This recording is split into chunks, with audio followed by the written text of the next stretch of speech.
This method is recommended by Indian standards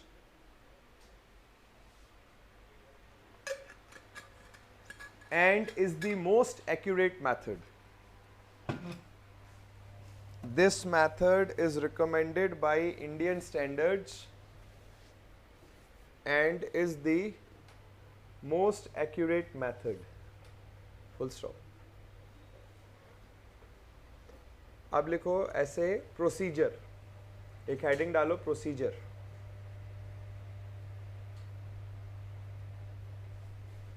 देखो an empty container is taken, an empty container is taken whose weight is W1. An empty container is taken whose weight is W1. Next line से लिखो, moist soil. Moist मतलब जिसमें moisture है, और जिसमें moisture है उसी का वाटर कंटेंट हम निकालेंगे. लिखो moist soil is placed on this container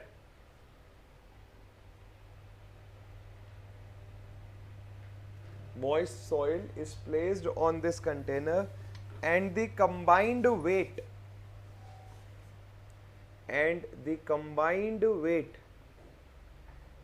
is taken as W2 and combined weight is taken as W2. Next line से लिखिए, लिखो now the container with sample is placed.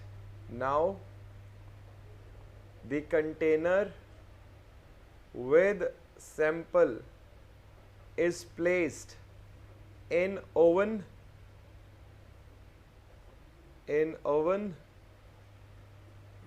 and the sample is heated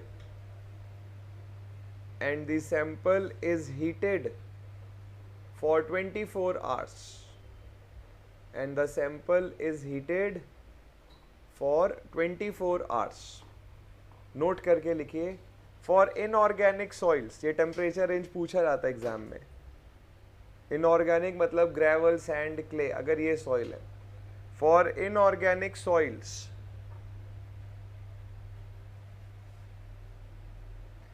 the temperature range in oven.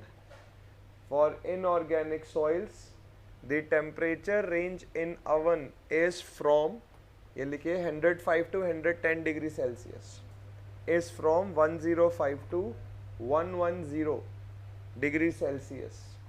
Whereas for organic soils, बच्चों organic week होती हैं, वो बहुत कम temperature पे ही break हो जाती हैं, तो इसलिए टेम्परेचर कम रहता है.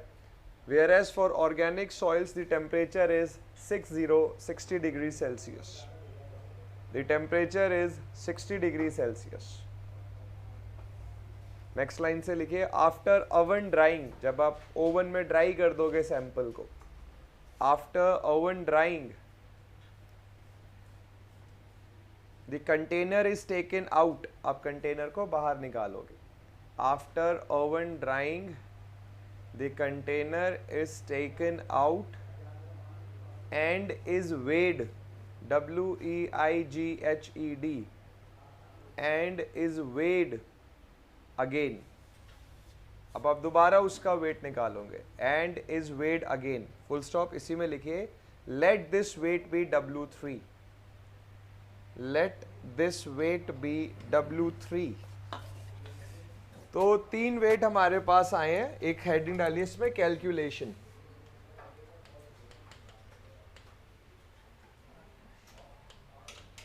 फर्स्ट लिखिए W1, it is the weight of the empty container. फिर W2, weight of the container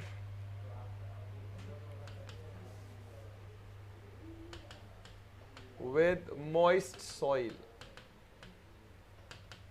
मतलब इसमें W1 है और सॉइल का वेट है, मतलब वेट ऑफ वाटर है और वेट ऑफ सॉलिड्स. फिर बच्चे बच्चे एयर का वेट इज 0, एयर का वेट होगा तो हम एग्जिस्ट ही नहीं कर सकते, एयर वेटलेस है ना। अगर यहाँ रूम में एयर है, अगर एयर का वेट होता दब के ही मर जाते, ही लाइफ ही पॉसिबल नहीं थी। सो this is weight of the container, W3 is weight of the container with dry soil. Dry soil में हमने पढ़ा है सॉलिड्स और एयर होते हैं, एयर का वेट नहीं है, तो अब सॉइल में सिर्फ सॉलिड्स का वेट रहेगा। सो W वेट ऑफ वाटर, अभी हमने समझा ये W2 माइनस W3 होगा, W1 से W1, WS से WS, सिर्फ वेट ऑफ वाटर रह गया जब आप W2 में से W3 घटाओगे। और W3 में से W1, W3 में कंटेनर का वेट है और सॉलिड्स का वेट है, तो W3 में से कंटेनर का वेट हटा दो, सिर्फ सॉलिड्स का वेट रह जाएगा। तो ये वाटर कंटेंट का फॉर्मूला आ गया। स्टैंडर्ड सिंबल है W2 W3, ये एग्जाम में ऐसे ही आते हैं कि अच्छा W1 W2 W3 हैं, स्टैंडर्ड फॉर्म वो हैं, नोटेशंस हैं, तो वाटर कंटेंट का फॉर्मूला बताओ। इस मेथड से क्वेश्चंस कम मतलब न्यूमेरिकल तो नहीं बनते हैं। थ्योरी में ये पूछा जाता है कि ऑर्गेनिक और इनऑर्गेनिक सॉइल्स के लिए टेम्परेचर रेंज क्या है, दूसरा ये फॉर्मूला पूछ लेते हैं। अब जो सेकंड मेथड है पिक्नोमीटर, वो बहुत ज़्यादा इंपॉर्टेंट मेथड है, उससे बहुत सारे क्वेश्चंस आते हैं। और अगर आप ध्यान से सुनेंगे तो उसका एक फॉर्मूला हम डिराइव करेंगे जिसमें वो स्कूल का आर्किमिडीज प्रिंसिपल जो आपने पढ़ा था वो यूज़ होगा। उसके बाद जो दो मेथड रह जाएंगे, सैंड बाथ और कैल्शियम कार्बाइड, ये बहुत सिंपल मेथड है। लिखिए, हेडिंग डालिए, इसमें कोई डाउट है बच्चों किसी को, है ना, काफ़ी सिंपल है वैसे ही। सेकेंड मेथड लिखिए बाई पिक्नोमीटर।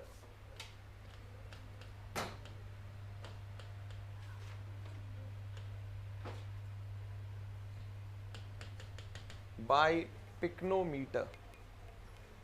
सबसे पहली बात ये आती है कि पिक्नोमीटर होता क्या है बच्चों। पिक्नोमीटर एक ग्लास बॉटल है जिसका टॉप कॉनिकल शेप का होता है। इस ग्लास बॉटल की कैपेसिटी 900 ml होती है। तो मान लीजिए आपको क्विकली पता करना है वाटर कंटेंट, ठीक है, आपके पास लेबोरेटरी नहीं है, आपको क्विकली वाटर कंटेंट पता करना है, तो ये मेथड फिर सही रहता है, बट ये उतना एक्यूरेट नहीं है जितना ओवन ड्राइंग मेथड एक्यूरेट है। इस मेथड को अप्लाई करने की एक कंडीशन ये है कि जिस सॉइल का आपको वाटर कंटेंट निकालना है उसकी स्पेसिफिक ग्रेविटी ऑफ सॉलिड्स आपको पता होनी चाहिए। क्यों पता होनी चाहिए वो अभी आप देखोगे कैलकुलेशन में। अगर हमें जी नहीं पता होगा तो हम सॉल्व नहीं कर सकते। लिखिए, इसमें लिखो, pycnometer is a conical glass bottle. Pycnometer is a conical glass bottle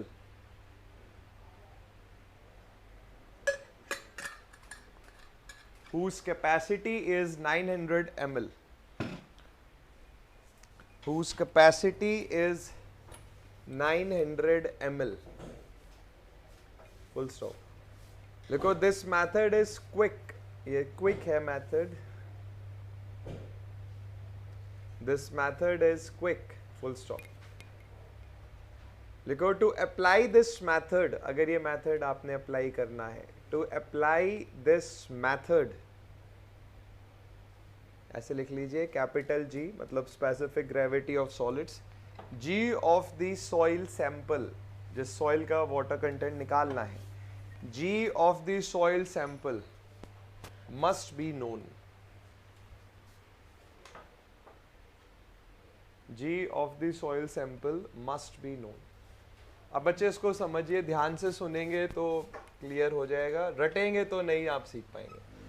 सबसे पहले हमने क्या किया, एम्प्टी पिक्नोमीटर का वेट निकाला, ठीक है, जो एक कॉनिकल ग्लास बॉटल है इसका वेट हमने निकाल लिया एम्प्टी, लेट्स से W1 है। अब जिस सॉइल का हमें वाटर कंटेंट निकालना है हमने उसको प्लेस करा और ये वेट हो गया W2। तो W2 में मॉइस्ट सॉइल है, मॉइस्ट का मतलब मॉइस्चर है सॉइल में, वाटर है सॉइल में, और वाटर है तभी हम वाटर कंटेंट निकाल रहे हैं। तो अगर मैं आपसे बोलूँ W2 की वैल्यू बताइए, आप बोलोगे सर पिक्नोमीटर का वेट है इसमें और सॉइल का वेट है। और आप इसको ऐसे भी बोल सकते हैं कि सर सॉइल का वेट है मतलब वेट ऑफ वाटर है और वेट ऑफ सॉलिड्स। अब आपने क्या करा, इस पिक्नोमीटर में पानी मिलाया। तो जब आपने पानी मिलाया तो जो ये सॉइल के पार्टिकल्स हैं ये ऐसे सस्पेंशन में आ जाएंगे। तो ये W3 है। तो W3 में क्या है, पिक्नोमीटर का वेट है, सॉइल में जो सॉलिड्स थे उसका वेट है, और जो आपने पानी ऐड करा उसका वेट है। अब आपने पिक्नोमीटर में से सारा पानी बाहर निकाला, मतलब पूरा पिक्नोमीटर खाली कर दिया, इसको साफ करा, और नेक्स्ट टाइम सिर्फ पानी मिलाया, सिर्फ पानी है इस पर, और ये वेट है W4। तो 4 वेट है आपके पास। सबसे पहले एम्प्टी पिक्नोमीटर का वेट है, फिर पिक्नोमीटर प्लस मॉइस्ट सॉइल का वेट है, फिर पानी मिलाया तो पिक्नोमीटर प्लस सॉइल मतलब सॉलिड्स हो गए प्लस वाटर का वेट है, और लास्ट केस में पिक्नोमीटर प्लस वाटर का वेट है। अब इन 4 वेट की मदद से हम स्पेसिफिक वाटर कंटेंट निकालेंगे। बट जब आप स्पेसिफिक ग्रेविटी निकालते हो तब भी सेम प्रोसेस रहता है, बस यहाँ सॉइल ड्राई हो जाता है, जिसको अभी हम मॉइस्ट बोल रहे हैं। तो अगर आप इसको ध्यान से समझोगे तो स्पेसिफिक ग्रेविटी के कंसेप्ट को समझने में आसानी रहेगी। पहले फिगर बनाइए, ऐसे लिखिए कैलकुलेशन, और ये चारों फिगर बनाइए,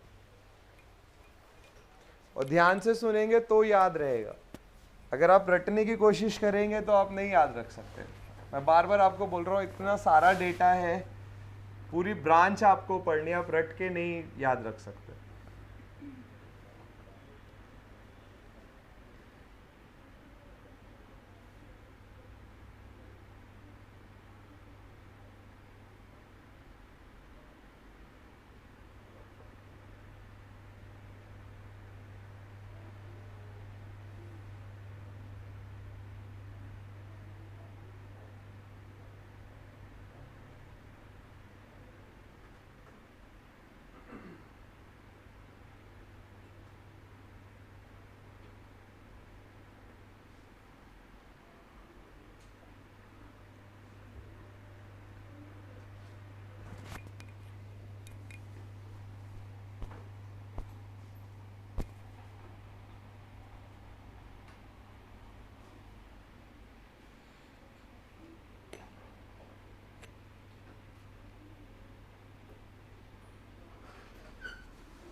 देखो, अब हम ये लिख रहे हैं W1, W2, W3, W4 है क्या। देखो, W1 is weight of empty pycnometer, W1 is weight of empty pycnometer. W2 लिखो, weight of pycnometer with moist soil.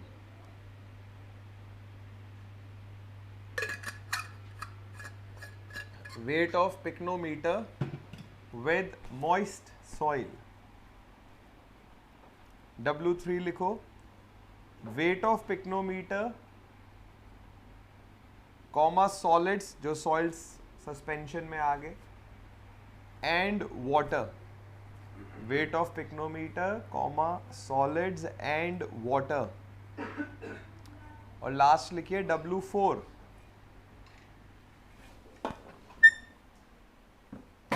लिखो weight of pycnometer and water. Weight of pycnometer and water. अब देखो बच्चों, water content का formula है wait of water by weight of solids. अभी आपने देखा था कि जो W2 था ये पिक्नोमीटर का वेट प्लस सॉइल का वेट था। फिर सॉइल के वेट को आपने ब्रेक करा। अगर मैं आपसे बोलूं आप मुझे वेट ऑफ वाटर बताओ, आप बोल सकते हो W2 में से W1 घटाइए और फिर WS घटा दीजिए।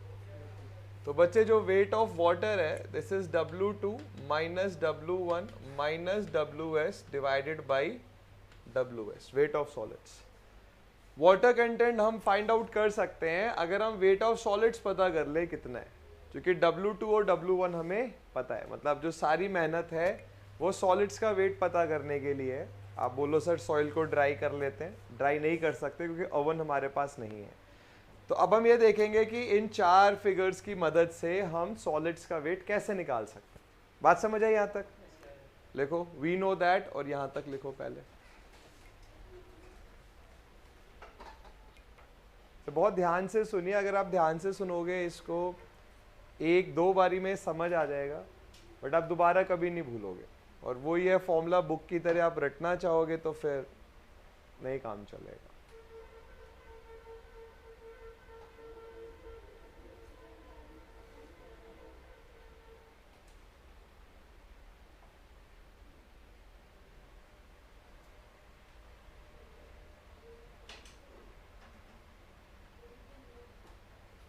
देख लिया बच्चों? अब देखो, हमें सॉलिड्स का वेट पता करना है। मैंने आपसे बोला W4, इस वेट में से, मतलब W4 मैं आपको बोल रहा हूं, W3 में से WS घटाइए। और बहुत ध्यान से सुनिए, ये W3 है, इसमें से मैंने आपसे बोला सॉलिड्स का वेट हटा दो, ये सॉलिड पार्टिकल हटा दो इसमें से, तो W4 नहीं बनेगा।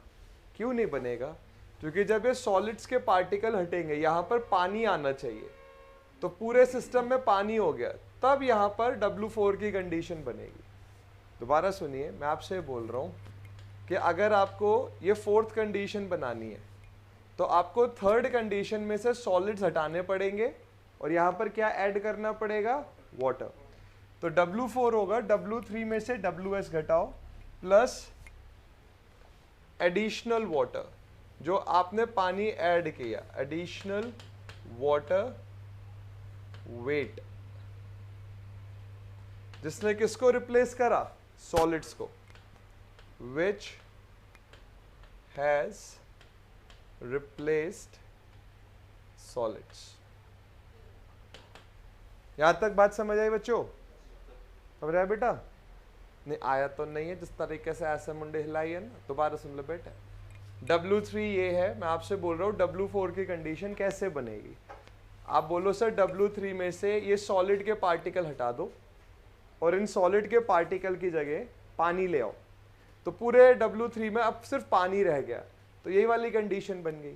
तो W3 में से सॉलिड्स हटा दीजिए और इधर जो एडिशनल वाटर है उसको ले आओ। तो हमें ये पता करना है कि एडिशनल वाटर कितना आया, एडिशनल वाटर का वेट कितना आया। आर्किमिडीज ने बोला है कि वेट से पहले वॉल्यूम का कंसेप्ट समझें। कितना वॉल्यूम एडिशनल है इस W4 में? जितना सॉलिड्स की वॉल्यूम है, क्योंकि सॉलिड्स हटे और यहां पर पानी आ गया। तो आर्किमिडीज प्रिंसिपल के हिसाब से वॉल्यूम ऑफ सॉलिड्स जितनी है उतना ही होगा volume of water added. Displace ना बोल के एडेड बोल देते हैं, added in case 4th। Late से ये केस 4th है, ये 3rd है, ये 2nd है और ये 1st है। मैं आपसे बोल रहा हूं कि सॉलिड्स को हटाओ। बोले सर सॉलिड्स को हटा देते हैं, तो सॉलिड्स की जितनी वॉल्यूम है इतनी वॉल्यूम में कौन आ जाएगा? वाटर। तो यहां पर जो एडिशनल पानी है वो कितना है? जितना सॉलिड्स की वॉल्यूम थी। बट हमें क्या पता करना है? वेट। वेट के लिए किससे मल्टीप्लाई करेंगे? गामा डब्ल्यू से। तो अगर मैं आपसे बोलूं आप मुझे weight of water added in case 4th बताओ। अभी अगर मान लो आपको नहीं समझ आ रहा है, दोबारा बताऊंगा, बट ध्यान से सुनोगे तो आ जाएगा, कोई इतनी मुश्किल चीज नहीं है। तो आप बोलोगे सर सॉलिड्स की वॉल्यूम आ गई, इतना ही वॉल्यूम ऑफ वाटर ऐड हुआ, और जब वॉल्यूम में गामा डब्ल्यू की मल्टीप्लाई करते हैं तो क्या आ जाता है? वेट आ जाता है। So this is the additional weight which is added. ठीक है, अब हमें वॉल्यूम ऑफ सॉलिड्स नहीं पता है, या पहले मैं इधर रखता हूं इसको, तो W4 हो गया W3 minus WS plus gamma WVS। अब ना हमें WS पता है ना हमें VS पता है, बट हमें स्पेसिफिक ग्रेविटी ऑफ सॉलिड्स पता है। हमें पता है specific gravity of solids WS upon VS into gamma W होती है। तो VS गामा W की जगह हम क्या लिख सकते हैं? WS by G।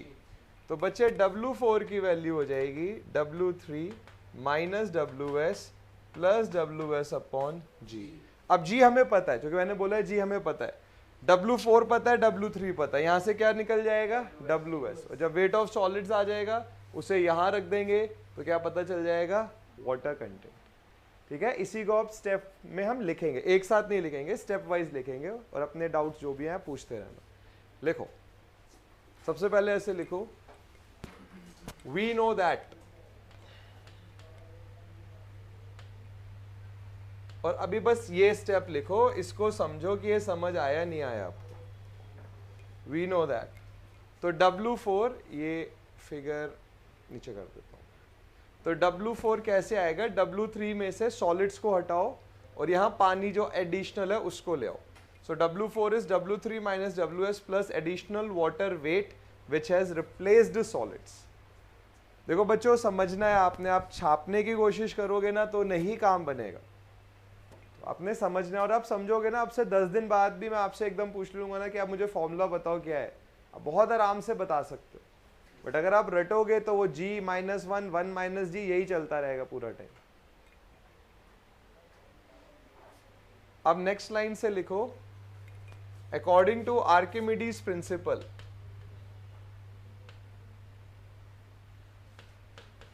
According to Archimedes principle, तो बच्चों सॉलिड्स हटे और इनकी जगह वाटर आया, तो लिखो Vs, volume of solids, Vs in case third, जो तीसरे केस में Vs है, ये जो यहां Vs है, Vs in case third, volume of solids in case third is equals to volume of water added in case fourth. जो कि पानी ने इन सॉलिड्स को हटाया, जैसे सॉलिड्स आप हटा दो, खाली स्पेस क्रिएट कर दो, ऐसे इमेजिन करते हैं कि ये एक हमने सॉलिड हटा दिया, खाली जगह आ गई, तो उतना ही यहां पर वॉल्यूम में कौन आएगा, वाटर आएगा, तो केस फोर्थ में उतनी वॉल्यूम में वाटर आ जाएगा। So Vs in case third is equals to volume of water added in case fourth. ये स्टेप समझ आया बच्चों? हमें पता करना है वेट, क्योंकि वाटर कंटेंट में वेट फाइंड आउट करते हैं, तो नेक्स्ट लाइन से लिखे, it implies weight of water added, weight के लिए गामा W से मल्टीप्लाई कर दीजिए, weight of water added in case fourth is gamma W into Vs। फिर नेक्स्ट लाइन ये लिखे, it implies W4 is equals to W3 minus WS, तो जो पानी एडिशनल आया केस फोर्थ में वो हो गया गामा W इंटू Vs। फिर नेक्स्ट लाइन से लिखिए, but capital G is WS upon VS gamma W, it implies WS upon G is equals to VS gamma W। इसीलिए G पता होना चाहिए आपको, अगर G नहीं पता होगा तो एक इक्वेशन में दो अननोन आ जाएंगे, सॉल्व नहीं हो सकती वो। फिर लास्ट में ये लिखिए, इट इम्प्लाइज, तो W4 हो जाएगा W3 माइनस WS, और गामा W VS की जगह आ जाएगा WS अपॉन G। इसको इक्वेशन सेकंड बोल देते हैं। तो अब हम इक्वेशन सेकंड से WS निकालेंगे, सिर्फ एक अननोन है, W3 W4 और G हमें पता है, तो लिखिए from equation second WS is determined.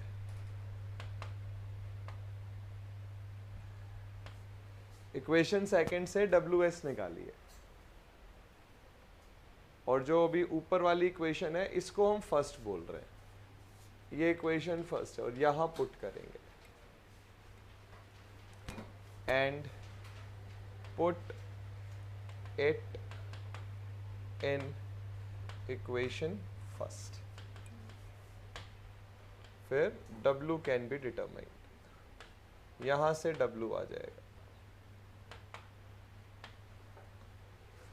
अब बुक्स में क्या करें, इसको थोड़ा सा सिंप्लीफाई कर दिया है, WS को एक तरफ ले गए, LCM ले लिया, G आ गया, वो पुट कर दिया, वो एक ही बात है, बट अगर आपको ये बेसिक इक्वेशन याद है तो आप इस क्वेश्चन को बहुत अच्छे से याद कर सकते हो। आपको समझना होगा। अगर आप रटोगे कि अच्छा पहले W3 आता है, वो घटता है, फिर वो बढ़ता है, तो आप नहीं याद रख सकते। बहुत सिंपल सा फैक्ट है।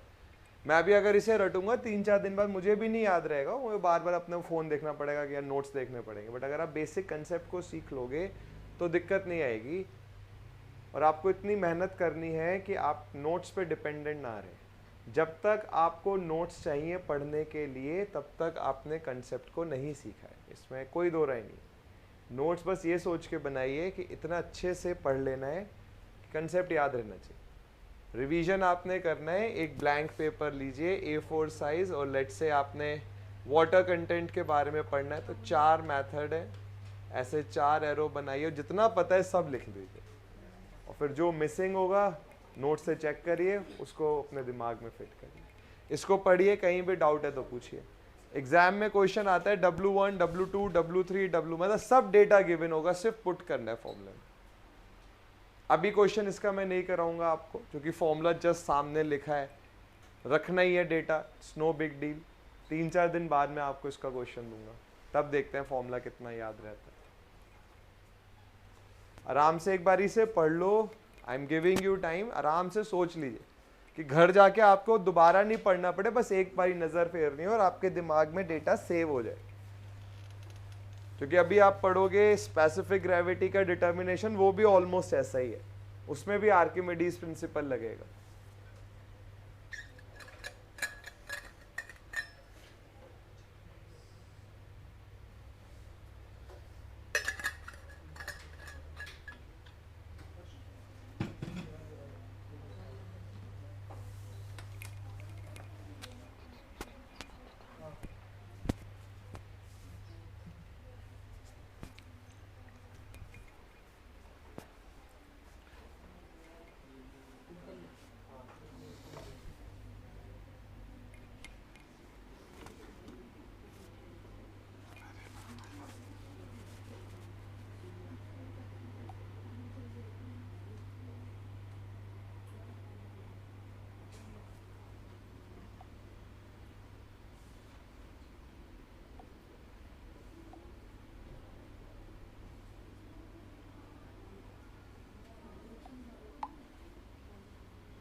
ये फॉर्मूला कंटिन्यूसली लिखवाऊंगा मैं आपसे, तो इसको ध्यान से पढ़ लीजिए।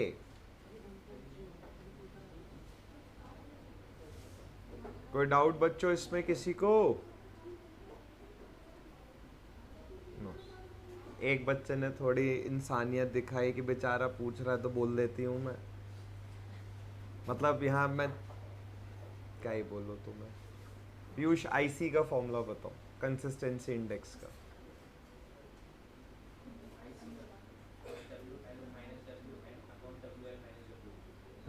वेरी गुड बेटी। IP की रेंज बताओ।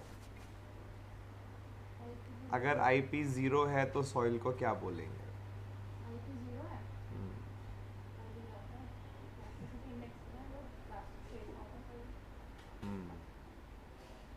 प्लास्टिक स्टेट में होगा।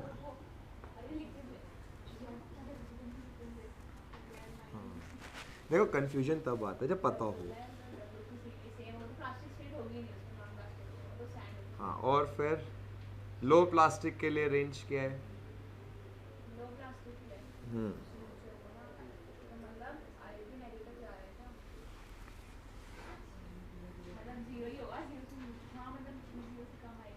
लो प्लास्टिक के लिए बेचारी कितनी अच्छी दोस्त है, पूरा बताने की कोशिश कर रही है।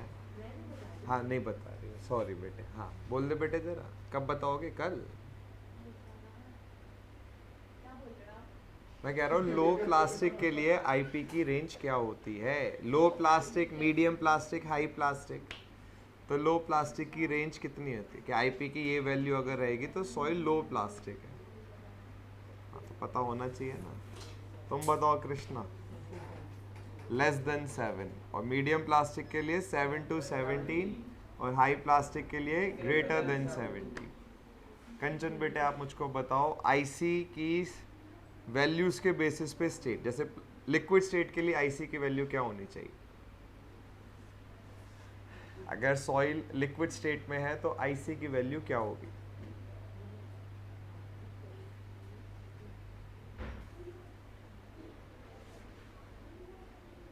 ललित आप बताओ। लेस देन 0, नेगेटिव होनी चाहिए लिक्विड के लिए। प्लास्टिक के लिए 0 से 1, ग्रेटर देन 1 सॉलिड और semi solid, much greater than 1 is solid. Rishabh, IT का फॉर्मूला क्या है? Toughness index IP upon I F. Very good. उधर बेटे श्रिंकेज रेशियो का फॉर्मूला क्या है? एक मिनट, फिर से क्या कह रही हो? नहीं, फिर से बताओ। गामा डी, अच्छा आसान वाला बता रही है ना कि gamma D upon gamma W, ठीक है। एक और फॉर्मूला है, वो क्या है?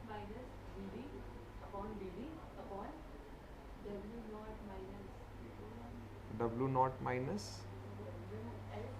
डब्ल्यू एस, क्या है ये? हाँ, और डब्ल्यू नॉट क्या है?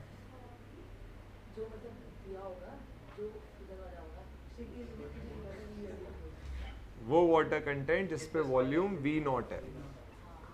हाँ, मतलब तो वो है ही ऑब्वियसली। सब फॉर्मूले याद रहने चाहिए बच्चों। नेक्स्ट लिखो sand bath method. Third method है ये।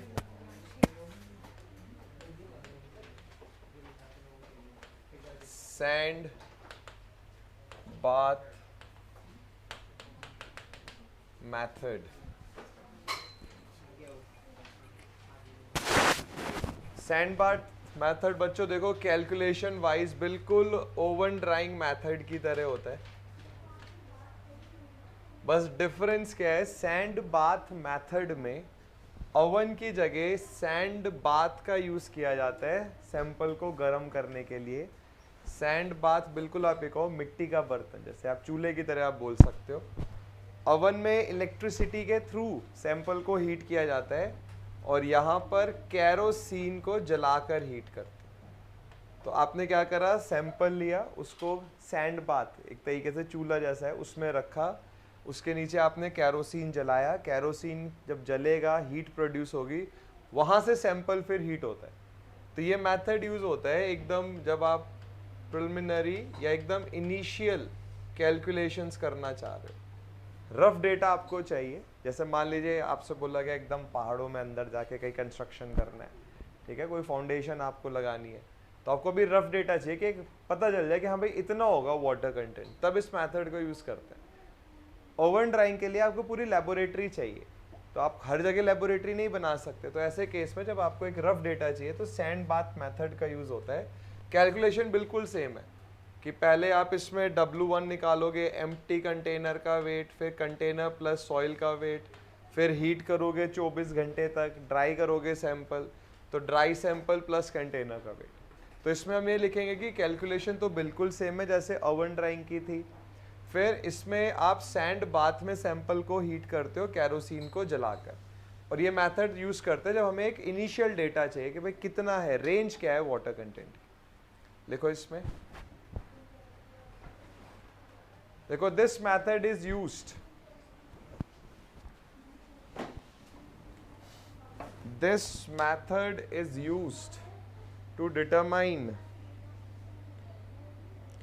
this method is used to determine the water content,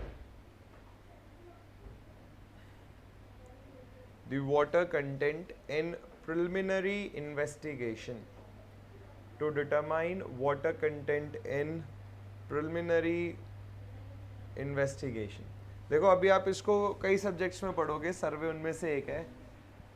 जैसे एक डैम की कंस्ट्रक्शन, जैसे मान लीजिए आज आपके मन में आया कि डैम बनाना है, और जिस दिन डैम का कंस्ट्रक्शन कंप्लीट हुआ, कितना समय लग सकता है आपके हिसाब से? एवरेज कितना टाइम लगता होगा? डेकेड्स लगते हैं, मतलब दशक, 50, 55, 60 साल लग जाते हैं जिस दिन आप ये प्लान करना शुरू करते हो कि इस रिवर पे डैम बनाना है, और जिस दिन आप इस मतलब होता है ना कंस्ट्रक्शन हो गया, वो अब आप इनॉग्रेशन कर रहे हैं वहाँ का। क्यों? क्योंकि पहले आपको प्रिलिमिनरी इन्वेस्टिगेशन करनी होती है कि भाई रफ डेटा क्या है। जब आपके पास रफ डेटा आ जाता है उसके बाद फिर आप डिटेल्ड इन्वेस्टिगेशन करते हो। डिटेल में मतलब पहले आपने प्रिलिमिनरी में सैंड बाथ से करा, फिर आपने हुआ कि हाँ भाई यहाँ पर हमें ठीक पैरामीटर्स मिल रहे हैं, ये बहुत ख़राब पैरामीटर्स नहीं है, ठीक है। फिर उसके बाद आप ओवन ड्राइंग मेथड से डिटेल्ड इन्वेस्टिगेशन में वाटर कंटेंट फिर निकालोगे कि एक्चुअल कितना है। और ये तो सिर्फ एक पैरामीटर है, ऐसे बहुत सारे पैरामीटर्स हैं। डैम का प्रोजेक्ट सबसे बड़ा और सबसे मुश्किल और सबसे प्रेस्टिजियस प्रोजेक्ट है एक सिविल इंजीनियर के लिए। मतलब आप एक और डैम का जो छोटा प्रोजेक्ट भी होता है वो भी 1000 करोड़ का बोलते हैं हम उसको। तो बहुत ज़्यादा कैपिटल इन्वेस्टमेंट होता है इसमें, और उससे ज़्यादा इंपॉर्टेंट चीज़ क्या होता है? सेफ्टी। थोड़ी भी अगर आपने चूक कर दी, थोड़ी भी गलत डिज़ाइनिंग हो गई, तो आप समझ सकते हैं कि कितना ज़्यादा लॉस हो सकता है लाइफ का। तो किसी यहाँ पे तो एक एग्जांपल मैं आपको दे रहा हूँ डैम का, बट किसी भी जगह, जैसे मान लीजिए आपने एक बहुत बड़ी बिल्डिंग बनानी है, जैसे मान लीजिए बुर्ज खलीफा जब बनी होगी, तो पहले उस पर एक प्रिलिमिनरी इन्वेस्टिगेशन हुई होगी कि हाँ भाई ये रफ डेटा है, और उसके बाद डिटेल्ड इन्वेस्टिगेशन हुई होगी, उसके बाद फिर उनके पास पैरामीटर्स है, फिर डिज़ाइनिंग हुई, और उसके बाद एग्जीक्यूशन हुआ। तो आप देखो एक अच्छा खासा लंबा प्रोसेस होता है। तो अभी हम यही लिखेंगे कि ये प्रिलिमिनरी इन्वेस्टिगेशन में यूज़ होता है, और इसका जो कैलकुलेशन का पार्ट है वो बिल्कुल ओवन ड्राइंग की तरह है। लिखो इसमें, लिखो in this method the soil sample is heated. In this method the soil sample is heated in a sand bath. Sand bath मतलब चूल्हा जैसा। In this method the soil is heated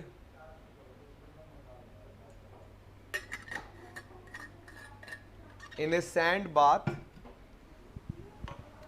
with the help of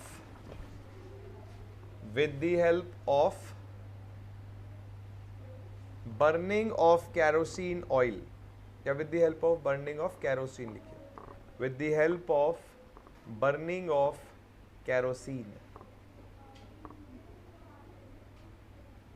next line से लिखिए, the method is inaccurate. Accuracy नहीं है इस method में, the method is inaccurate. और फिर नेक्स्ट लाइन से लिखिए, the calculations are same, the calculations are same as in oven drying method. The calculations are same as in oven drying method. ठीक है, तो इसमें ऐसा सच बहुत ज़्यादा है नहीं कुछ समझने के लिए। कोई डाउट बच्चों इसमें? बहुत बेसिक सिंपल सा था ये। फोर्थ मैथड लिखिए, रैपिड मॉइस्चर मैथड।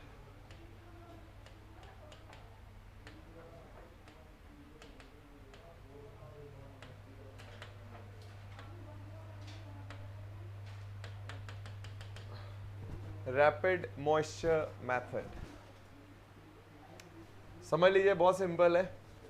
तो इसमें क्या होता है, आप लेबोरेटरी में मॉइस्ट सॉइल जिसका वाटर कंटेंट निकालना है, उसमें एक केमिकल ऐड करोगे CaC2। This CaC2 is known as calcium carbide.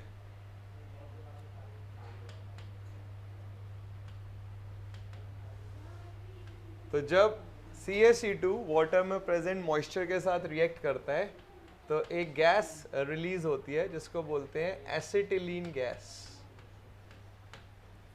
अब आप क्या करते हो, इस गैस को पकड़ लेते हो, कैप्चर कर लेते हो। This gas is captured in a jar. एक जार में आप इसको कैप्चर कर लोगे, स्टैंडर्ड जार है।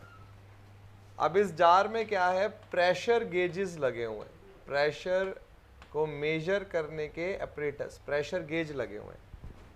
तो जब गैस जार में आती है तो जार पर प्रेशर लगाती है और आप प्रेशर गेज से ये पता कर लेते हो कि कितना प्रेशर गैस लगा रही है। हमारे पास स्टैंडर्ड चार्ट्स होते हैं, उन चार्ट्स में ये गिवन होता है कि अगर वाटर या गैस इतना प्रेशर लगा रही है तो कितना वाटर कंटेंट है। तो चार्ट्स की मदद से आप वाटर कंटेंट फाइंड आउट कर लेते हैं।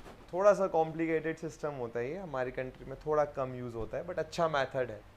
बट कॉम्प्लिकेटेड अफेयर है, आप समझ रहे हो, कैप्चर करना, जार में प्लेस करना, सेंसिटिव इक्विपमेंट होता है। इसलिए आईएएस ने, इंडियन स्टैंडर्ड्स ने ओवन ड्राइंग मेथड को बोला है कि इसको यूज़ करिए सबसे ज़्यादा। 2 क्वेश्चन ज़्यादा बनते हैं रैपिड मॉइस्चर में कि कौन सा केमिकल था जो रिएक्ट करता है और कौन सी गैस इवॉल्व होती है। लिखो इसमें, लिखो in this method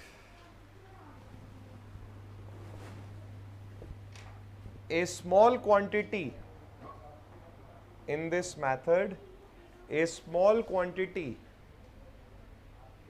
of soil sample is mixed. In this method a small quantity of soil sample is mixed with calcium carbide, with calcium carbide, bracket में CaC2 लिख लीजिएगा, with calcium carbide, resulting in evolution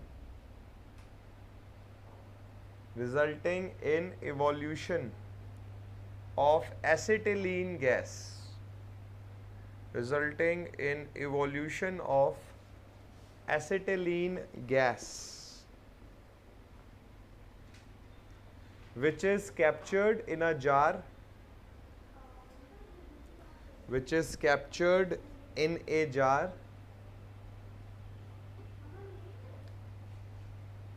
in which pressure gauges are placed, in which pressure gauges are placed, full stop. लिखो, the pressure applied by the gas is measured, the pressure applied by the gas is measured, and with the help of standard charts, and with the help of standard charts the corresponding water content is determined, and with the help of standard charts the corresponding water content is determined. तो बच्चों ये 4 method हैं water content निकालने के। एक quick reading ले लीजिए, कहीं भी डाउट है पूछ लीजिए। ध्यान से पढ़िए कि आपको घर जाके बस एक नज़र फेरनी हो। अब पता चला आप घर जाके फिर, अब हमें ऑलमोस्ट 1 घंटा हो गया पढ़ते, तो 1 घंटा फिर घर जाके पढ़ेंगे। Don't do that. यहाँ पर अच्छे से पढ़िए, घर जाके जल्दी से रिवाइज करिए और फिर क्वेश्चंस करिए। अभी कल तक ये पूरा एक आप बोल सकते हो लेट्स से यूनिट ख़त्म हो जाएगी, तो फिर आपको वो जो 90 क्वेश्चंस हैं उनका डिस्कशन करेंगे। आप उन्हें करने की कोशिश करिए, बहुत सारे तो आप खुद से ही कर सकते हैं। 60-65 या इवन 70 क्वेश्चंस तो आप खुद से ही कर लेंगे, वो फॉर्मूला बेस्ड है। बहुत कम क्वेश्चंस हैं जहाँ पर आपको ज़रूरत पड़े गाइडेंस की। पढ़ लीजिए एक बार, कहीं डाउट है तो पूछ लीजिए। हाँ नहीं मतलब थोड़ी सी अब वो करेंगे, क्या कहते हैं, जैसे लेट्स से अभी आप इधर हो 4 वीक्स मानो, अभी 4 हफ्ते।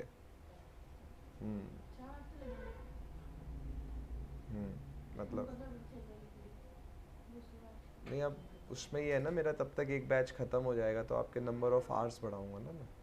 जैसे अभी क्या है ना, मैं 2 घंटे क्लास ले रहा हूँ ना, आपकी मेरे 2 बैच मतलब 3 बैच है ना अभी, तो 2 तो जो बीच वाला बैच है गेट का, उसमें मतलब ये 2 हफ्ते तक ख़त्म हो जाएगा, क्योंकि उनका कंसोलिडेशन ख़त्म हो गया है। अब उनका शेयर स्ट्रेंथ स्टार्ट होना है, ठीक है, तो फिर उस टाइम को एक्सटेंड करके, जैसे फिर जो आपकी अभी 2 घंटे की क्लास है वो 3 हो जाएगी उस हिसाब से। बट टारगेट यही है कि नेक्स्ट 4 वीक में हो जाए। हो भी जाएगा, बस इसमें ये तब हो जाएगा अगर आप घर जाके अच्छे से पढ़ाई करेंगे। तो कि अब क्या होगा, जितने भी आपने आगे के टॉपिक्स पढ़ने हैं उनमें पिछले टॉपिक्स का रोल होता है, तो समझाना आसान हो जाएगा। अब जैसे मैंने कुछ समझाया और आपने पढ़ा हुआ है पहले से टॉपिक का प्रीवियस पार्ट, तो आप समझ जाओगे जल्दी, फिर हम नेक्स्ट टॉपिक पर आएंगे, सारा काम समझने का है। कोई डाउट अगर नहीं है तो हेडिंग डालिए डिटर्मिनेशन ऑफ स्पेसिफिक ग्रेविटी।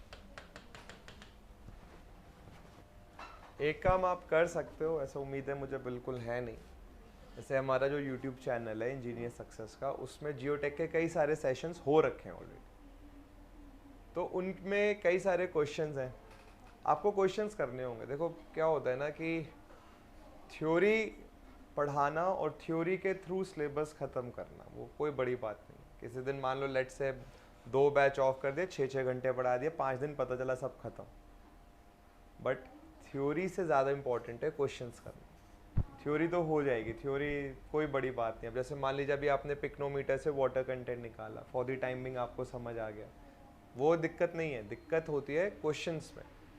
आप देखो मेंस के क्वेश्चन है, पहले अगर हम बोले कि अभी हमारा प्री फोकस है, तो प्री के भी कुछ क्वेश्चंस ऐसे होते हैं जो बिल्कुल गेट से और ईएससी से आ जाते हैं। आपको क्वेश्चंस के पार्ट पे ज़्यादा से ज़्यादा काम करना है, ठीक है। तो क्लासरूम में भी हम क्वेश्चंस करेंगे, इसके अलावा भी अभी क्या है कि इतना टाइट शेड्यूल है मेरा कि मैं आप चाहता हूँ कि आपका एक यूट्यूब सेशन हो सिर्फ न्यूमेरिकल का, जिसमें हम जितना पढ़ लिया उसके करीब, कि आपका बैच भी है, एक और बैच भी है, गेट का बैच भी है, तो तीनों बैच के बच्चों को फ़ायदा। बट इतना शेड्यूल टाइट है कि अभी टाइम ही नहीं मिल रहा है।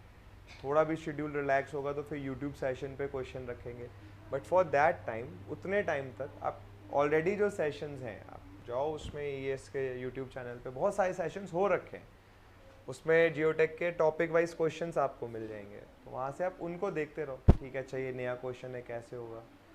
और ऐप में जेई के ऑब्जेक्टिव क्वेश्चंस के साथ साथ मैं तो आपको बोलूँगा आपको गेट के करने चाहिए। जेई के बहुत सारे क्वेश्चन से प्रैक्टिस नहीं हो सकती, आधे आईसी का बस फॉर्मूला आ गया कि आईसी का फॉर्मूला बताओ, तो ये प्रैक्टिस करने का सही तरीका नहीं है। पेपर आसान आएगा बहुत अच्छी बात है, पेपर थोड़ा भी मुश्किल आएगा तो फिर ऐसे बच्चे बाहर हो जाते हैं जो सिर्फ वो फॉर्मूला बेस्ड पढ़ाई करके जाते हैं।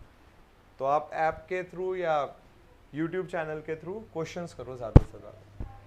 बच्चों स्पेसिफिक ग्रेविटी निकालने के लिए भी हम पिक्नोमीटर का ही यूज़ करते हैं। देखो capital G is determined using pycnometer. Specific gravity of solids is determined using pycnometer. अब इसका प्रोसेस समझिए, ऑलमोस्ट सेम है वाटर कंटेंट की तरह। सबसे पहले आपने एम्प्टी पिक्नोमीटर लिया और उसका वेट निकाला, ये वेट W1 है। फिर आपने इस पिक्नोमीटर में जिस सॉइल की स्पेसिफिक ग्रेविटी निकालनी है उसको प्लेस करा, बट इस बार सॉइल ड्राई है, लास्ट टाइम वो मॉइस्ट था। फिर आपने इसमें पानी मिलाया तो सॉइल के पार्टिकल सस्पेंशन में आए, और वाटर है यहाँ पे, ये W3 है। फिर अब सिर्फ पानी है, ये W4। ये फिगर बनाइए, बस ड्राई सॉइल आ गया है मॉइस्ट की बजाय। वाटर कंटेंट है तो मॉइस्चर होना ही चाहिए, जब ड्राई है सॉइल तो वाटर कंटेंट 0 ही होगा। फिर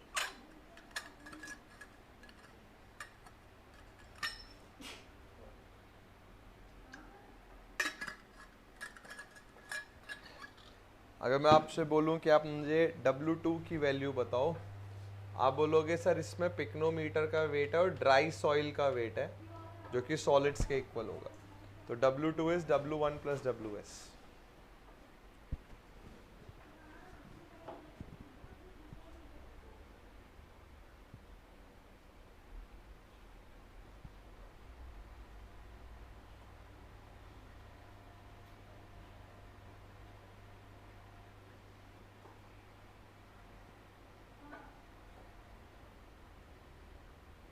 कल क्लास होगी आपकी, ठीक है, जैसे कल नहीं हुई है तो कल होगी। टाइमिंग्स एक भाई कंफर्म कर लेता हूँ, वैसे तो यही रहना चाहिए। हाँ, क्योंकि मंडे से फ्राइडे तक ना 7 घंटे पढ़ाता हूँ मैं। तो मैं अभी डॉक्टर से मिला, उसने बोला आपका वोकल कॉर्ड है ना, इसमें स्वेलिंग आनी शुरू हो गई है, और अगर आपने कम नहीं करा ना ये पढ़ाना तो कुछ सालों के बाद आवाज़ आनी भी बंद हो जाएगी। और ऐसा हुआ भी, मेरी जान पहचान में। तो मुझे 2 दिन अपने गले को बहुत आराम देना पड़ता है। तभी देख रहे कितना धीरे बोल रहा हूँ आज, कितने शांति के आराम से।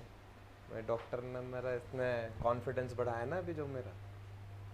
अब देखो स्पेसिफिक ग्रेविटी क्या होता है, this is weight of solids upon V S gamma W. हमने शुरुआत की क्लासेस में फॉर्मूला पढ़ा है। अगर मैं आपसे बोलूँ आप वेट ऑफ सॉलिड्स का फॉर्मूला बताओ, या वेट ऑफ सॉलिड्स कैसे आएगा, आप बोलोगे सर W2 में से W1 घटा दो divided by V S gamma W. तो अगर हमें वी एस गामा डब्ल्यू की वैल्यू पता चल जाए इन टर्म्स ऑफ ये जो 4 पैरामीटर है, तो डिनोमिनेटर भी पता चल जाएगा और हम आंसर निकाल सकते हैं। तो अब हमारा जो मेन प्रायोरिटी है वो है ये वी एस गामा डब्ल्यू पता करना, ठीक है। लिखो पहले वी नो दैट, और यहां तक लिखो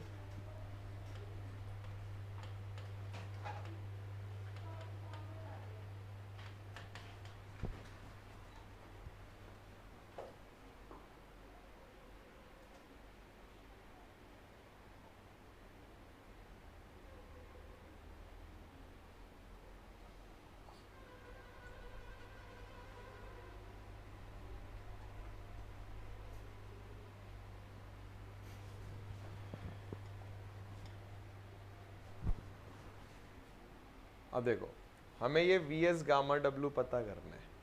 अगर मैं आपसे बोलूं कि ये जो केस 4 है इसमें मुझे बताइए कितना वाटर है, सिर्फ वाटर का वेट कितना है, या वाटर आप बोलोगे सर W4 माइनस W1, क्योंकि W1 इज पिक्नोमीटर का weight, W4 is pycnometer plus water का वेट। तो W4 में से W1 घटा दे तो सिर्फ ये अंदर का पानी रह गया। अगर मैं आपसे बोलूँ कि आप मुझे W3 में बताओ पानी कितना है, आप बोलोगे कि सर W3 में है पानी, सॉलिड्स और वाटर। तो पिक्नोमीटर और सॉलिड्स का वेट घटा दीजिए, और पिक्नोमीटर और सॉलिड्स का वेट कहाँ पर है, W2 में। तो अगर आप W3 में से W2 घटाओ तो आपको पानी का वेट मिलेगा केस 3 के लिए। ये बात समझ आ रही बच्चों? अगर आप यूनिट वेट ऑफ वाटर से डिवाइड कर दो तो आपको मिलेगी वॉल्यूम। वेट क्या होगा, W4 माइनस W1, ये वेट है। हम ये बात जानते हैं कि गामा वेट अपॉन वॉल्यूम होता है, तो वॉल्यूम हो जाएगा वेट अपॉन गामा। मैंने आपसे बोला अच्छा वॉल्यूम कितनी है, आप बोलोगे sir volume in case 4 volume of water in case 4 will be wait of water divided by unit weight of water. Volume of water case 3 में कितना होगा, आप बोलोगे sir W3 minus W2 divided by gamma W. तो आपके पास ये वाला पानी आ गया, इसकी वॉल्यूम, और ये जो इधर पानी है इसकी वॉल्यूम। इस पानी में से ये वाला पानी घटा दीजिए, इस पानी में से ये वाला पानी घटा दीजिए, तो सिर्फ क्या बचेंगे, सॉलिड्स। तो अगर आप सब्ट्रैक्ट करेंगे तो आपको किसकी वॉल्यूम मिलेगी, सॉलिड्स की। समझ आई बात? अब गामा डब्ल्यू आप इधर ले जाओ, तो वी एस गामा डब्ल्यू हो जाएगा W4 minus W1 minus W3 minus W2। ये डिनोमिनेटर आ गया, इसको यहाँ पुट करेंगे, ठीक है। तो W2 minus W1 divided by W4 minus W1 minus W3 minus W2। समझ आई बात बच्चों? लिखो, जैसे बता रहा हूँ वैसे लिखना। देखो volume of water in case 4 is given as volume of water in case 4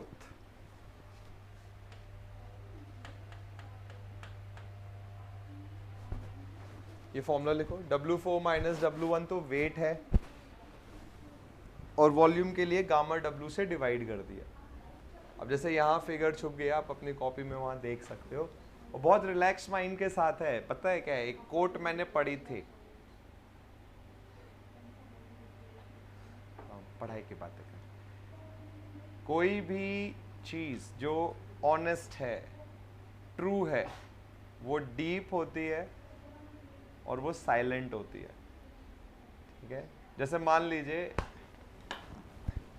मुझे आपको कोई बात समझानी है, ठीक है, और अगर मैंने उस बात को समझा हुआ है तो आपको बहुत शांति के साथ समझाऊंगा वो कि देखो ऐसे होता है, ये ऐसे होता है और ये ऐसे होता है।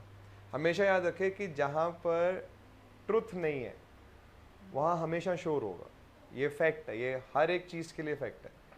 कई बारी जैसे अब यूट्यूब पे तो एकदम मॉकरी बना रखी है टीचिंग की कि आ रहे हैं, चिल्ला रहे हैं, ये आओ तो ऐसा कर देंगे, कूदते वो उधर चले गए, उधर स्क्रीन के बाहर चले गए, 2 बारी तो लैपटॉप के बाहर आके पीट पाट के अंदर चले गए।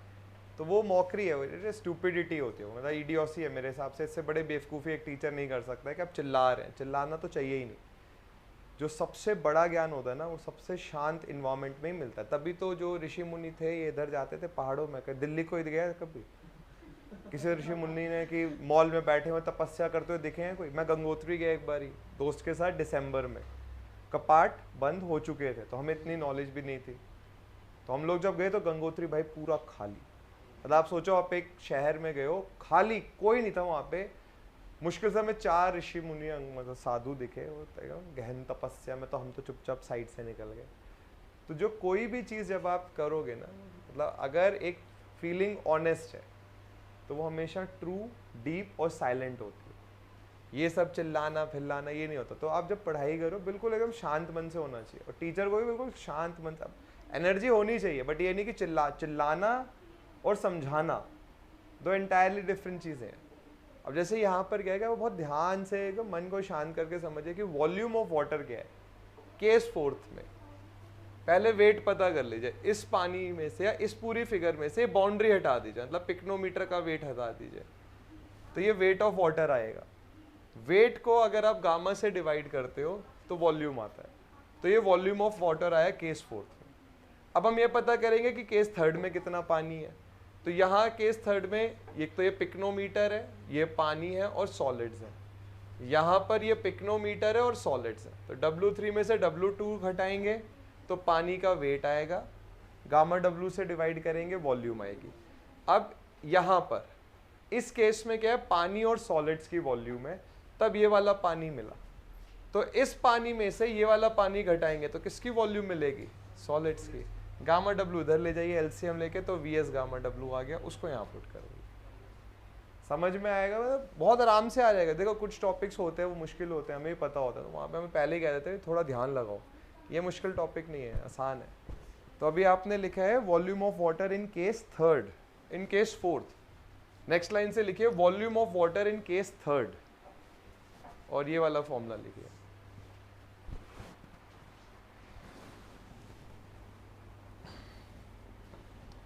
Volume of water in case 3,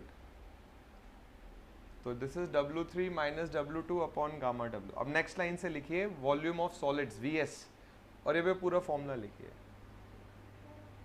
तो जो पानी का वॉल्यूम है 4th केस में और जो 3rd केस में उसको घटा दीजिए, तो सिर्फ सॉलिड्स की वॉल्यूम रह जाएगी। और फिर लास्ट स्टेप लिखिए, एक सेकेंड, तो VS गामा W ये आ जाएगा। सो स्पेसिफिक ग्रेविटी होगा W2 minus W1, W4 minus W1 minus W3 minus W2। कुछ टाइम पहले एक बच्चा आया मेरे पास, बोला सर बुक में तो फॉर्मूला अलग है, आपने अलग बताया है। हाँ, मैं कहा क्या अलग है?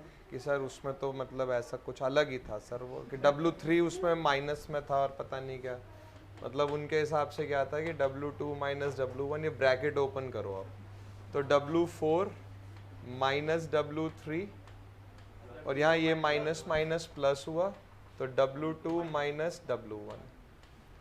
अब W2 minus W1 weight of solids है ना भाई। W2 माइनस W1 किसके इक्वल है, वेट ऑफ सॉलिड्स के।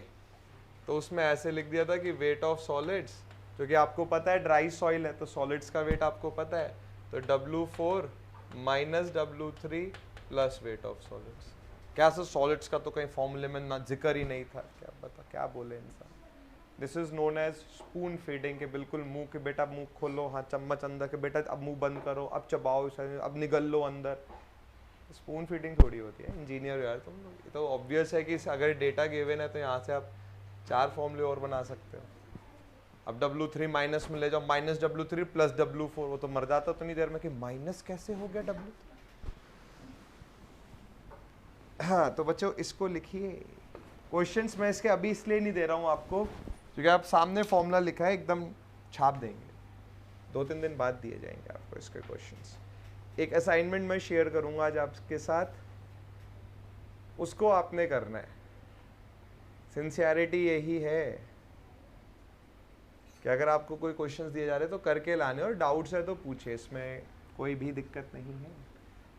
अगर यहाँ मान लीजिए टाइम नहीं मिल पा रहा है तो व्हाट्सएप करो, तो व्हाट्सएप पे बता दूंगा मैं आपको। अगले 4 से 5 महीने फुल ऑन कमिटमेंट होना चाहिए आपका। अगर कोई डाउट नहीं है पढ़ लीजिए एक बारी, और डाउट अगर नहीं है तो हेडिंग डालिएगा determination of bulk unit weight. Bulk unit weight कैसे आएगा इसको पढ़ लो, आराम से देख लो इसको।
एक्चुअल फॉर्मूला बोल सकते हो ऊपर वाला है, W2 minus W1 divided by W4 minus W1 minus W3 minus W2, या उसके नीचे वाला भी आप कह सकते हो, क्योंकि एग्जाम में क्या होगा W2 W1 W3 W4 ये गिवन होंगे, बस आपको डेटा रखना होता है।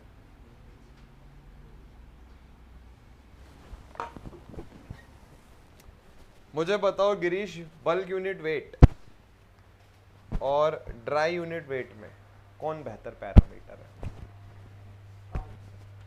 क्यों?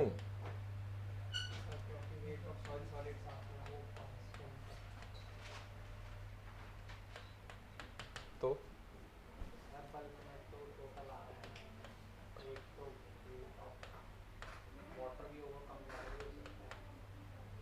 फिर से बताओ।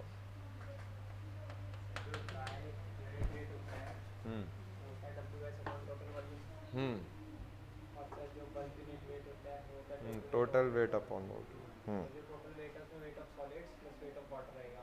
वेट ऑफ वाटर तो सैचुरेशन के साथ ऊपर नीचे हो सकता है, इसलिए जो गामा डी है वो बेटर पैरामीटर है, क्योंकि वेट ऑफ सॉलिड्स जो होंगे वो कांस्टेंट होंगे किसी भी सॉलिड के, तो वॉल्यूम कांस्टेंट थोड़ी रहती है। तो सर दोनों पैरामीटर में वॉल्यूम तो दोनों में ही है ना, न्यूमरेटर के बेसिस पे हम डिफरेंशिएट करते हैं। अगर गामा डी की वैल्यू ज़्यादा है और गामा टी की वैल्यू ज़्यादा है तो फिर गामा टी की वैल्यू ज़्यादा है और गामा डी की वैल्यू ज़्यादा है, तो किस मतलब एक सॉइल में कह रहा हूँ, दो डिफरेंट सॉइल है, एक सॉइल का गामा टी ज़्यादा है, दूसरे सॉइल का गामा डी ज़्यादा है, किस सॉइल के बारे में आप ज़्यादा अच्छे से जानते हो? जिसका गामा टी ज़्यादा है, जिसका गामा डी ज़्यादा है। वॉल्यूम सेम है। कैसे कैसे? हाँ ये बोलना है, मेन आंसर यही बोला जाएगा कि अगर गामा डी इसलिए इंपॉर्टेंट पैरामीटर है क्योंकि वो डेंसनेस ऑफ द सॉइल बताता है। गामा डी की हाई वैल्यू मींस कि सॉलिड ज़्यादा है, सॉलिड ज़्यादा है मतलब सॉइल डेंस है, बट अगर बल्क यूनिट वेट ज़्यादा है तो इसका मतलब ये भी हो सकता है कि वेट ऑफ वाटर ज़्यादा हो। अब यहाँ पे हेडिंग है determination of bulk unit weight, तो बल्क यूनिट वेट अच्छा पैरामीटर नहीं है, बट इसको स्टिल हम क्यों निकालना चाहते हैं? देखो हमारी कोशिश हमेशा ये रहनी चाहिए कि हम सॉइल को इन सीटू मतलब फील्ड में निकालें। जो भी सॉइल के पैरामीटर्स हैं वो फील्ड में होने चाहिए ताकि सैंपल अनडिस्टर्ब्ड रहे। जैसे मान लीजिए आप एक सैंपल लेकर आए लेबोरेटरी में और लेबोरेटरी में लाने तक सैंपल में कुछ डिस्टरबेंस आ गई, डेंस हो गया, लूज हो गया, तो आपने जिस सॉइल के लिए पैरामीटर्स निकाले वो एक्चुअल कंडीशन नहीं थी, एक्चुअल कंडीशन थी साइट पर। तो हमेशा कोशिश ये होनी चाहिए कि हमें साइट के हिसाब से पैरामीटर्स मिले। हम क्या करेंगे, बल्क यूनिट वेट को साइट पे निकालना सीखेंगे, और अगर बल्क यूनिट वेट पता चल जाए और हम 1 + W से डिवाइड कर दे तो हमें क्या पता चल जाएगा, गामा डी। तो ड्राई यूनिट वेट आ जाएगा हमारे पास। आप बोलो सर गामा डी को हम ऐसे पता कर लेते हैं, weight of solids by volume, but weight of solids कैसे पता चलेंगे, ओवन ड्राई करके। और जब आप सैंपल को लेबोरेटरी में लेकर आते हो, उसको हीट करते हो, तो उसमें कुछ चेंजेस तो आते हैं। तो गामा डी WS/V से उतना एक्यूरेट नहीं मिलेगा जितना एक्यूरेट आपको फील्ड के डेटा से मिलेगा, क्योंकि वाटर कंटेंट ओवन ड्राइंग से सबसे ज़्यादा सटीक कैलकुलेशन बताता है, और गामा टी हम साइट पे ही निकाल लेंगे। तो इस मदद से जो गामा डी निकल के आएगा वो जितने भी और मेथड्स हैं उनमें सबसे एक्यूरेट आता है। तो ये इनडायरेक्ट तरीका है गामा डी निकालने का, कैसे हम बल्क यूनिट वेट निकाल रहे हैं और 1 + W से डिवाइड कर। तो अब आप 3 मेथड सीखोगे व्हाट बल्क यूनिट वेट निकालने का। पहला है कोर कटर मेथड, दूसरा है सैंड रिप्लेसमेंट मेथड, और तीसरा है वाटर डिस्प्लेसमेंट मेथड। लिखो in order to determine dry unit weight, in order to determine dry unit weight accurately, in order to determine dry unit weight accurately in situ, IN space SITU मतलब site पर, in situ bulk unit weight should be determined, in situ bulk unit weight should be determined using the expression below, should be determined using the expression below। ये simple formula लिखिए। तो gamma T हम find out करेंगे, फिर 1 + W, W निकालना हम सीख चुके हैं, ओवन ड्राइंग मेथड यूज करेंगे तो गामा डी आएगा। तो इनडायरेक्ट तरीके से गामा डी निकाल रहे हैं। देखो फॉलोइंग 3 मेथड्स आर यूज्ड,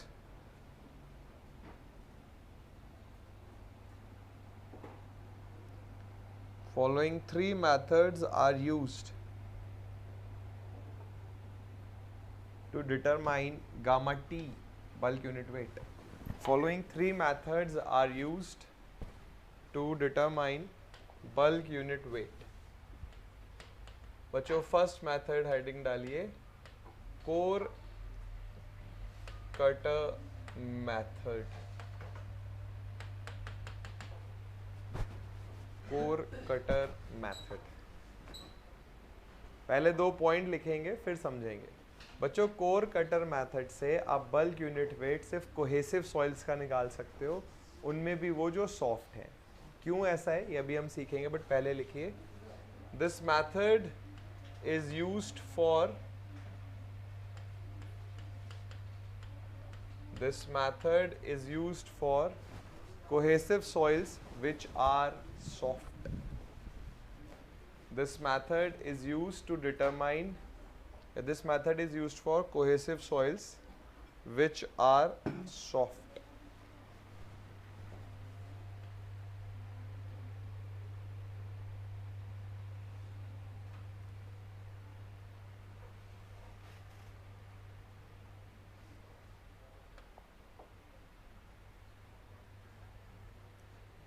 इसमें बच्चों क्या होता है, कोर कटर है, इसके अभी एक फिगर में मैं आपको भेजूंगा। मेथड समझ लीजिए बहुत आसान है।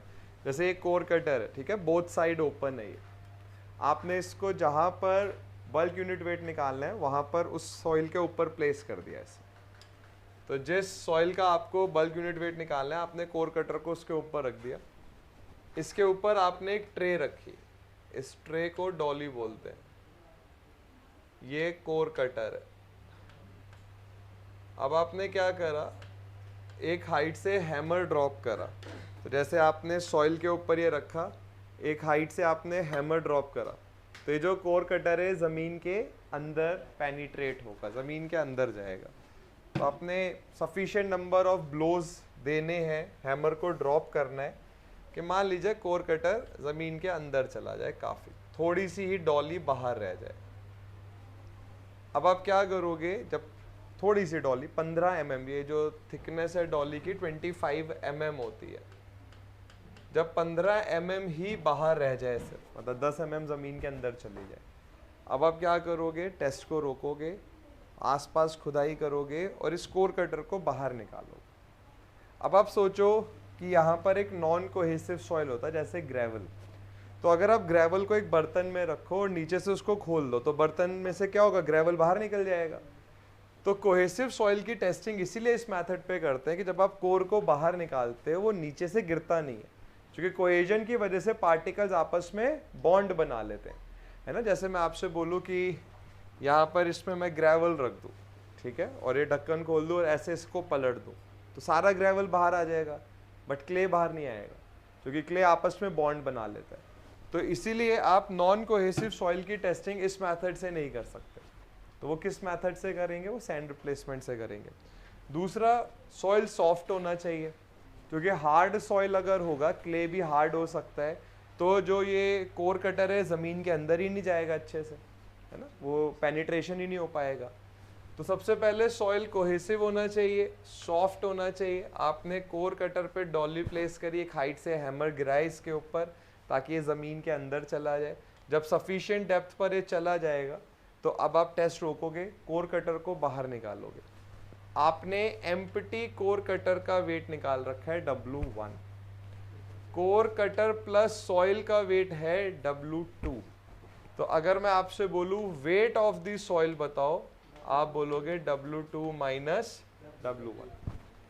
बल्क यूनिट वेट के लिए अब हमें ये और पता करना पड़ेगा कि जो कोर कटर के अंदर वॉल्यूम है, जो कोर कटर के अंदर सॉइल है, उसकी वॉल्यूम कितनी है। ये हम बोलेंगे कि जो वॉल्यूम ऑफ दिस सॉइल है उतनी ही होगी जितनी वॉल्यूम ऑफ कोर कटर है। मैं आपसे बोलूँ रूम के अंदर एयर की वॉल्यूम बताइए, आप बोलोगे सर रूम की वॉल्यूम पता कर लेते हैं। रूम की वॉल्यूम आपने बोला कि सर डायमेंशंस पता कर लेते हैं तीनों, इतनी एयर की वॉल्यूम है। तो हम ये बोलेंगे कि कोर कटर के अंदर जितनी सॉइल की वॉल्यूम आएगी उतनी कोर कटर की अपनी वॉल्यूम होनी चाहिए, और कोर कटर की वॉल्यूम होती है 1000 सेंटीमीटर क्यूब, स्टैंडर्ड वॉल्यूम है ये। So this will be equal to the volume of the soil. तो आपको वेट ऑफ द सॉइल पता चल गया, W2 minus W1। Volume of the soil पता चल गया, जो कि कोर कटर के वॉल्यूम के इक्वल है। तो बच्चे यहाँ से क्या आ जाएगा, बल्क यूनिट वेट। जब बल्क यूनिट वेट आ जाएगा 1 प्लस W से डिवाइड किया तो क्या आ जाएगा, ड्राई यूनिट वेट। बात समझ आई? ये समझ आया कि कैसे, मतलब प्रोसेस समझ में आया? अभी एक फिगर मैं भेजूंगा, एक फिगर है बट हाँ हाँ, कोर बल्क यूनिट वेट निकालने के लिए हाइट, एक हाइट से हैमर गिर रहा है ना इसके ऊपर, करीबन आप ये कहो 60-70 kgs का हैमर गिरता है इसके ऊपर। आपने हो सकता है अपने कॉलेज में किया ना, जबकि काफ़ी इंपॉर्टेंट टेस्ट होता है ये। कोर कटर तो मतलब सिखाया जाता है क्योंकि सिंपल टेस्ट होते हैं ये, इनमें बहुत ज़्यादा। अब जैसे क्या होता है, ट्राईएक्सियल टेस्ट नहीं कराए जाते, क्योंकि ट्राईएक्सियल जो शेयर स्ट्रेंथ के टेस्ट है ना, बहुत कम कॉलेजेस में कराए जाते हैं, क्योंकि वैसे तो वो आसान होता है जो शेयर बॉक्स टेस्ट है, बट वो भी नहीं कराते। ट्राईएक्सियल तो मैं कह रहा हूँ बहुत, मतलब 10% कॉलेज में होता है पूरे इंडिया में, बट ये टेस्ट क्या है, ये बहुत सिंपल है। इसमें क्या हो रहा है, एक कोर कटर है, आप एक ऐसा मान लो कि एक जैसे ये मूल्ड है ना, इसी तरीके से होता है वो, ठीक है, बट पैना होता है वो, उसकी बाउंड्री जो होती है, अभी एक फ़ोटो आपको मैं भेजूंगा, बाउंड्री शार्प होती है। जैसे कील होता है ना, कील क्यों ज़मीन में जाती है, जैसे कील वाला प्रोसेस है ना, बिल्कुल सेम प्रोसेस है, बस कील आप ये बोल रहे हो कि आप हैमरिंग करके इस तरीके से डाल रहे हो। अब इसको ऐसे कर दो, कील ऐसे जा रही है दीवार के अंदर, अब आप कील को सीधा करो, मान लो कील के अंदर जगह है, तो जब आपने हैमर ड्रॉप करा, कील अंदर गई, अब कील के अंदर सॉइल फंस गया। तो यही वाला कंसेप्ट है यहाँ पर, कि आपके खाली है, इस पर आपने लोड डाला, ये जमीन के अंदर गया, इसमें सॉइल फंस गई है। W1 खाली, मतलब खाली कोर कटर का वेट है, और W2 सॉइल के साथ वेट है, तो W2 माइनस W1 सॉइल का वेट आ गया। अब जैसे वॉल्यूम कितनी है सॉइल की, तभी तो बल्क यूनिट वेट आएगा। वॉल्यूम, जैसे मैं आपसे बोलूँ कि अच्छा मुझे आप बताओ इस बॉटल में पानी की वॉल्यूम कितनी है, आप बोलोगे सर बॉटल की वॉल्यूम पता कर लेते हैं। लेट्स से ये एंटायरली सिलेंड्रिकल है, ये ना ऊपर वाला पार्ट नहीं, तो आप डायमीटर पता कर लो, ठीक है, पाई डी स्क्वायर इंटू एच कर दो, सिलेंड्रिकल है, वॉल्यूम पता चल जाएगी। हमें पता करना है कि कोर कटर के अंदर कितनी वॉल्यूम है सॉइल की, तो कोर कटर की वॉल्यूम पता कर लो। कोर कटर की स्टैंडर्ड वॉल्यूम होती है, इसको हम खुद बना रहे हैं, तो हमने वॉल्यूम इसकी 1000 सेंटीमीटर क्यूब फिक्स कर रखी है। तो जितनी कोर कटर की वॉल्यूम है, इतनी ही वॉल्यूम इसके अंदर जो सॉइल है उसकी आ सकती है। तो वॉल्यूम पता चल गया, वेट पता चल गया, डिवाइड करा तो बल्क यूनिट वेट आ गया। और बल्क यूनिट वेट निकालना जरूरी नहीं था, जरूरी था ड्राई यूनिट वेट। अब आपने क्या करा, इस सॉइल में से थोड़ा सा सॉइल बाहर निकाला, उसका वाटर कंटेंट फाइंड आउट किया ओवन ड्राइंग मेथड से, तो गामा टी आ गया, 1 प्लस डब्ल्यू से डिवाइड करा, गामा डी आ गया। गामा डी के बेसिस पे आपने डिसाइड करा कि डेंसनेस कितनी है, और सॉइल हमें डेंस है तो बहुत अच्छी बात है, कंस्ट्रक्शन आप कर सकते हैं। बात समझ आई बच्चों? लिखो। अच्छा अभी इसमें कुछ लिखा है, मैं आपको एक फिगर भेज रहा हूँ, सिंपल सी फिगर है, उसको बनाने की कोशिश करिए। उसमें कोर कटर की वीडियो बना लीजिए।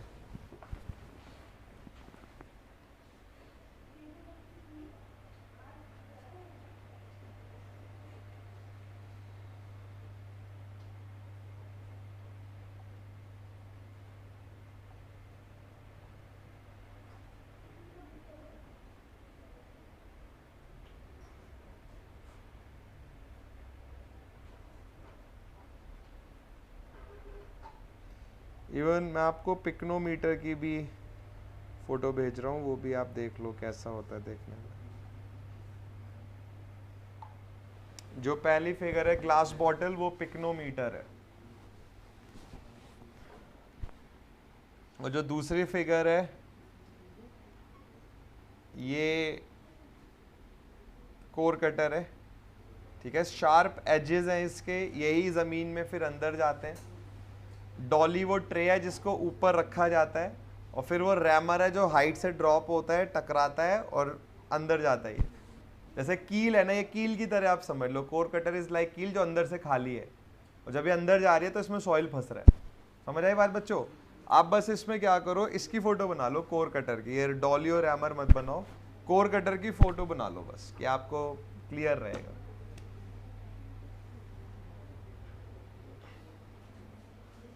कोर कटर की भैया फिगर बना लीजिए।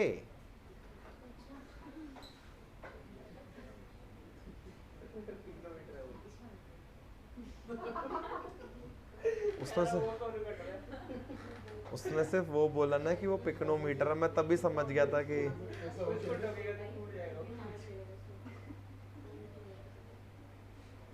कोर कटर की फोटो बनाइए। फिर जो अभी पढ़ा ये लिखेंगे। भाई 1:30 बजे से क्लास है दूसरी, 1:30 से है। तुम्हारा ये रैम कितना है आजकल, ये 16 MB, कि जब पूरी क्लास आंसर दे देती है उसके बाद तुम पूछते हो कि क्या है? ये आईफोन के ज़माने में तुम एकदम नोकिया 6600 बनी हुई हो। नोकिया 6600 पता है, याद है? मतलब जब हम छोटे थे ना, when I was in 12th, 6600 was like status symbol. जिसके पास नोकिया, मतलब मेरे पास तो था ही नहीं, बट जिसके पास था, मतलब भाई वो आईफोन से ज़्यादा था उसका रौला। अब तो आईफोन तो हर दूसरे बंदे के पास है, बट 6600 नहीं था। फिर एक उसका एक एंगेज आया था, नोकिया का एंगेज, गेम खेलने वाला, वो ऐसे हॉरिजॉन्टल था। एक कम्युनिकेटर आता था, वो ऐसे खुलता था, ऐसे इस तरीके से, ऐसे ओपन होता था जैसे लंच बॉक्स, पेंसिल बॉक्स की तरह, ऐसे कम्युनिकेटर।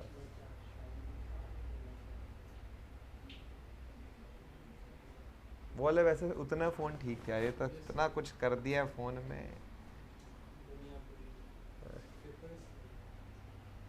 लिखिए,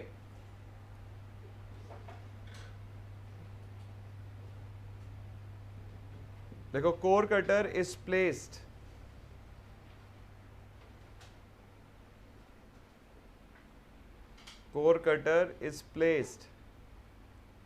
at the surface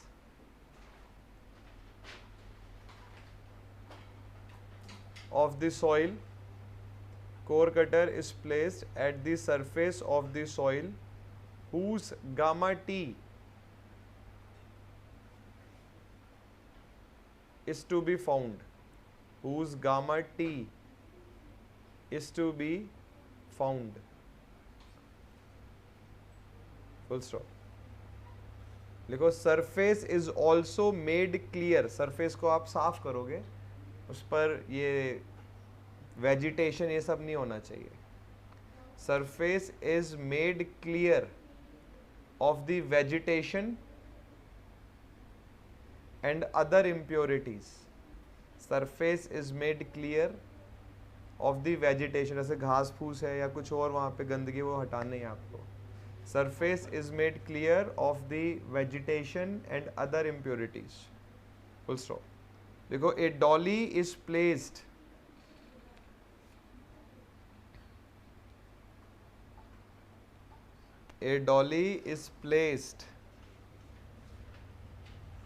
on the core cutter.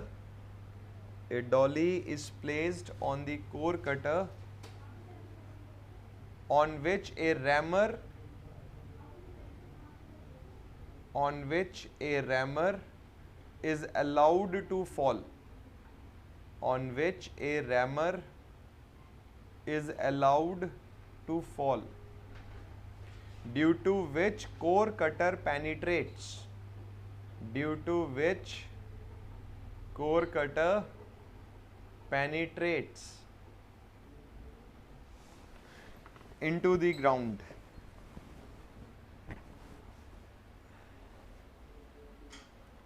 Full stop.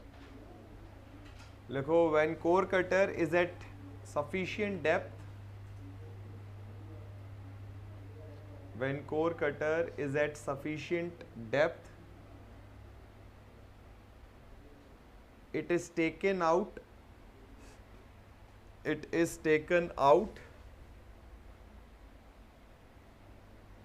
and weighed. WEIGHED. It is taken out and weighed. Next line से लिखिए, let W1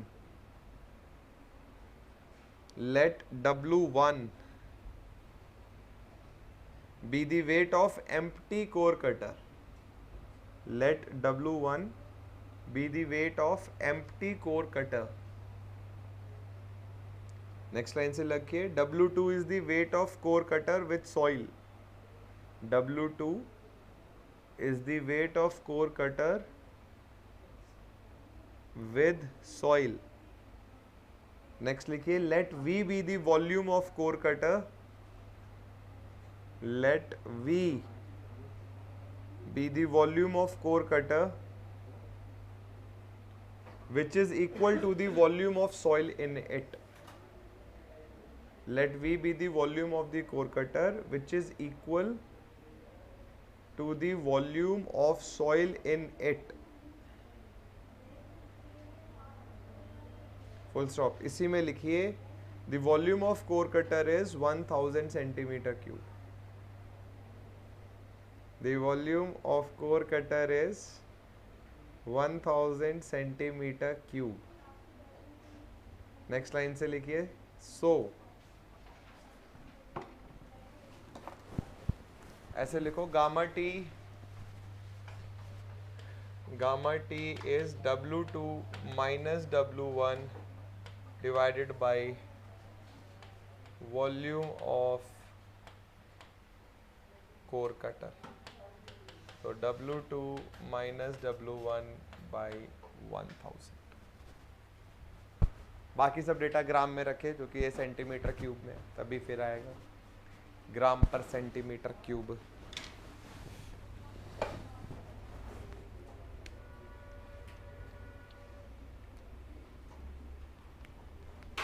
तुम्हारी मॉर्निंग कौन सी क्लास थी? एस्टिमेट कल भी है, मतलब आज बताया होगा ना सर ने, खत्म हुआ नहीं हुआ, क्या हुआ नहीं हुआ ना अभी।